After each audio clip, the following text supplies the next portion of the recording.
Olá, bom dia a todos os ouvintes. É um prazer estar aqui com vocês. Geraldo, na realidade, na sexta-feira passada nós comemoramos os 15 anos da lei. A lei, ela está debutando, como nós chamamos. Ela está em plena adolescência. Existe um processo de construção ainda. A nossa lei é a terceira melhor do mundo. A primeira vem a Espanha, o segundo vem Chile e a terceira é a nossa lei. Esse processo de construção vem de um momento de evolução dos movimentos de mulheres, das necessidades que historicamente nós temos, né? Dessa construção da mulher se posicionar, a mulher não ser vista mais como propriedade, a mulher não ser vista mais como objeto, e sim como uma cidadã, uma mulher independente, uma mulher empoderada, e também num contexto geral, num processo de conscientização. Nós precisamos entender que a lei ela veio construir como um marco não só social, mas um marco político. Algumas situações que a nossa sociedade precisa entender. Ela vem com a intenção de proteção e assistência, mas vem também como prevenção e educação, e vem como combate e responsabilização. E o interessante, Geraldo, é que normalmente as pessoas falam da lei só como a proteção à mulher, mas a gente precisa enxergar que a lei traz também o viés do homem. Em que sentido? Você deve de repente me questionar. Mas no sentido de conscientização e o que a gente chama de responsabilização desse ciclo da violência. Porque não adianta termos ciclos de violência, retirar esta mulher, proteger esta mulher, que logo depois esse homem, esse agressor, ele vai formar uma nova família e vai formar um novo ciclo. E esse ciclo vai se continuar.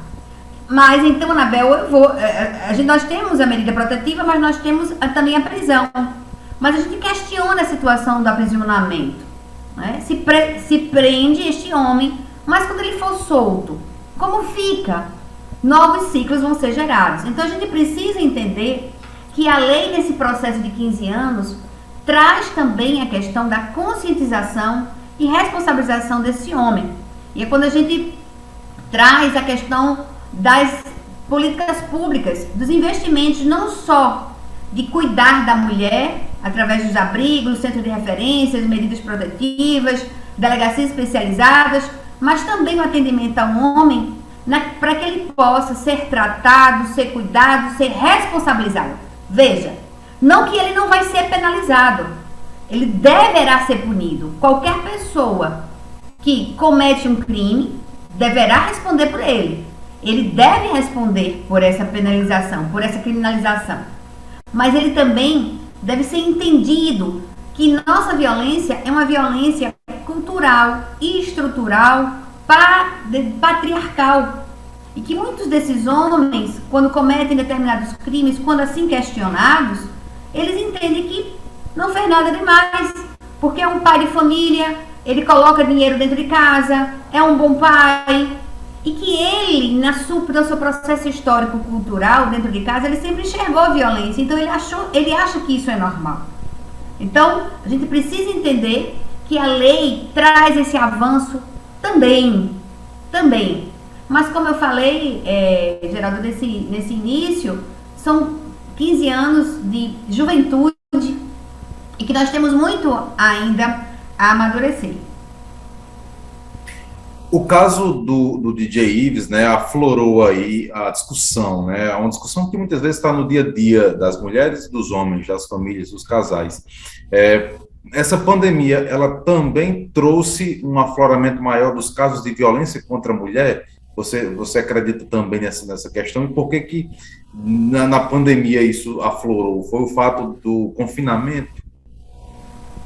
É interessante que nós temos uma estatística, assim, de crescimento muito grande. Inclusive, no Rio Grande do Norte, tomei conhecimento, através da Defensoria Pública, que houve um aumento de quase 50% de procura na Justiça pelas medidas protetivas, agora em plena pandemia.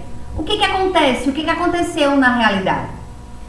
As mulheres tinham seus agressores em casa, mas eles trabalhavam, eles saíam, né? O momento de retorno era o momento de agressão. E logo depois, elas não tinham coragem de denunciar, até porque no outro dia estava tudo bem. Durante o dia, este agressor ele não estava em casa.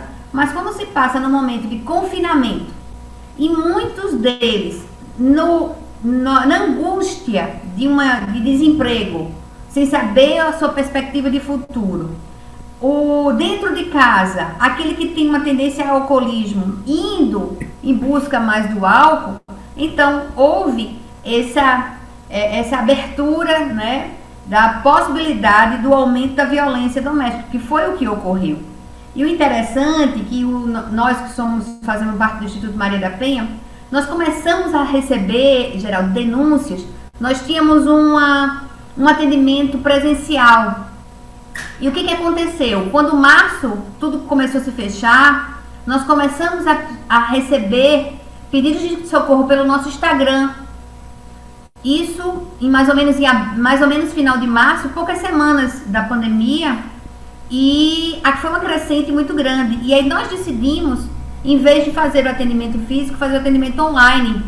E nós temos uma equipe multidisciplinar chamada As Penhas. Quem quiser e tiver a oportunidade de entrar no Instagram das As Penhas Oficial, ou o próprio Instituto Maria da Penha, vai lá nos enxergar. É uma equipe multidisciplinar que a mulher ela é atendida tanto com a psicóloga, um assistente social e com uma advogada, orientando ou, dependendo da situação, intervindo de forma judicial. Então, quando a gente cria essa equipe multidisciplinar, a gente percebeu o aumento, a procura, inclusive uma coisa bem interessante, a quantidade de mulheres em cárcere privado.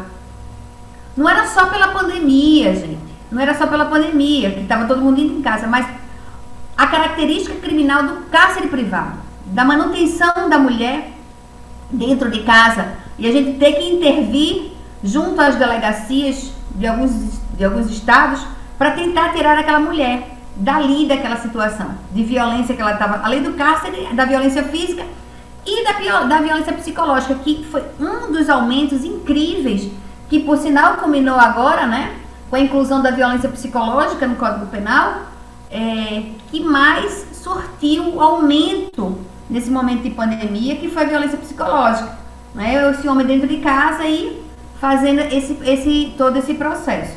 Então, assim, a pandemia, ela veio sim, né, dar esse aumento, e veio também a trazer essa fotografia real da nossa sociedade. A senhora falou aí em políticas públicas. Talvez esteja mais do que na hora da sociedade brasileira, do Brasil, como políticas públicas, começar a inserir esse assunto, esse tema, na educação das crianças e dos jovens, para que tenhamos uma geração mais educada e já que não podemos, talvez, educar completamente essa geração, mas que as próximas gerações sejam menos violentas contra as mulheres? Perfeito. É uma das vertentes também da lei, né? A lei, ela traz essa vertente política, de política pública, responsabilizando o gestor público, né, de poder equipar.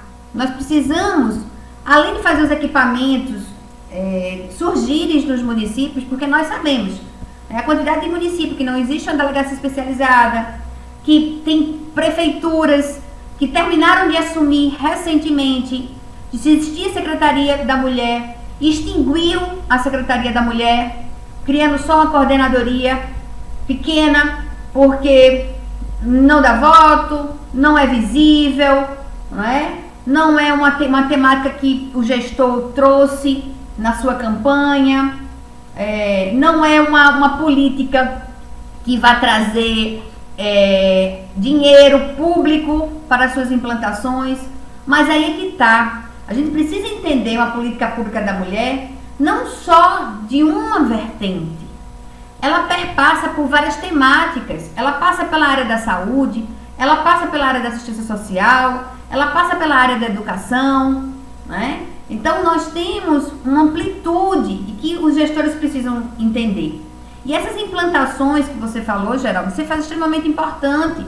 Você trabalhar nas escolas, você fazer um trabalho nas escolas municipais, estaduais, as privadas, né? Com o processo de conscientização dessas crianças. O que é a violência doméstica, o que é a violência física, patrimonial, psicológica, sexual, amoral. Porque essas crianças, elas trazem para dentro de casa. Você sabe disso. Por exemplo, na nossa geração, não se falava em preservação de meio ambiente nas escolas. Hoje as crianças falam de preservação de meio ambiente e quando vem para casa que você vai jogar uma latinha no lixo, o teu filho te vira, não é para jogar junto com a comida, é para separar por motivo de preservação. Então, ele traz a educação que ele aprende na escola, educando também os pais, de uma forma ou de outra. Então, nada mais, nada menos do que um investimento da política pública dentro dessas escolas municipais, estaduais, né, contribuindo para essa cultura, né, que existe e que a gente possa erradicar de forma definitiva a violência nas famílias. Anabel, como é que funciona hoje a atuação do Instituto Maria da Penha? Qual é o trabalho hoje do Instituto? Nós temos várias vertentes, Geraldo. Nós trabalhamos com crianças, né? Nós temos um grupo de crianças que são trabalhadas nas escolas em Pernambuco. Nós temos o núcleo onde Penha se encontra em Fortaleza, mas as atividades acontecem em Pernambuco, em Recife, onde se tem algumas parcerias com escolas fazendo e levando, né, essa conscientização da Lei Maria da Penha. Nós temos trabalhos com a criação de cursos com defensoras, as defensoras da cidadania. Nós já capacitamos mais de 600 mulheres pelo estado de Pernambuco, fazendo processo de conscientização, de empoderamento, de profissionalização, né, colocando essas mulheres no lugar que elas necessitam estar, elas poderem entender o seu processo. E nós temos as penhas, que eu comentei com você agora, que é o atendimento à mulher vítima de violência. E também, Geraldo, uma coisa bem interessante que as penhas têm, é também o atendimento ao homem. Tem homens que nos procuram, pedindo ajuda e socorro. Semana passada nós tivemos dizendo que estava enxergando através das mídias sociais, que ele era um homem ciumento, que ele era um homem machista, e que ele estava perdendo o amor da vida dele. Eu achei assim, fantástico. E que ele estava precisando de ajuda. E aí você vai fechar a porta para uma situação dessa? Não, de jeito algum. Então colocamos um psicólogo à disposição deste homem e ele está sendo acompanhado pelas penhas também para contribuir nesse processo de transformação deste homem. E aí a gente contribuindo com ele, com certeza, a gente está aliviando as tensões no seu ambiente familiar, né? Porque uma das situações que a gente esquece é que a grande vítima, além da mulher, são os filhos. Eles estão levando para a vida deles grandes consequências negativas, né? Que vão repercutir muito mal, né? Talvez reproduzindo o que estão enxergando em casa. Então isso, a gente precisa entender que não é só a mulher, mas é colocando a família na UTI, né? Quando a gente sofre, quando se passa dentro de sua casa. Recentemente nós vimos, ou foi ontem, ou semana passada, a situação de um jovem de 14 anos de idade que assassina seu pai no momento em que ele estava agredindo a sua mãe. Ele pega o revólver do pai e, para proteger a sua mãe, ele atira no pai. Ele não tinha intenção de matar, mas atingiu e matou seu pai. Um menino de classe média alta, de um condomínio, né, de uma condição financeira, mas não era um lar feliz. E ele dizia que ele sofria muito, tanto ele quanto a mãe dele. Então a gente precisa, voltando a esse processo, de compreender que a violência não é só com a mulher, mas é todo um contexto de família assim envolvido. Qual é o sentimento de Maria da Penha, né, depois de 15 anos de luta? é interessante que é não se calar, não se cale, né?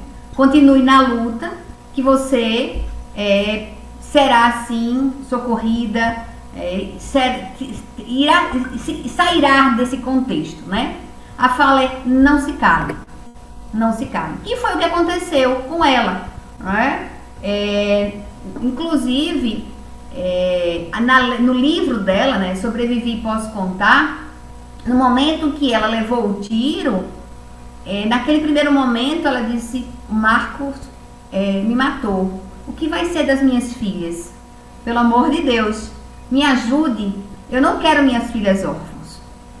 Então, depois de todo o processo de sofrimento, de recuperação da sua saúde, de ficar na cadeira de roda, foi uma luta constante, uma luta que não foi silenciosa, mas foi uma luta que pudesse dar visibilidade ao caso dela, para não deixar de forma impune.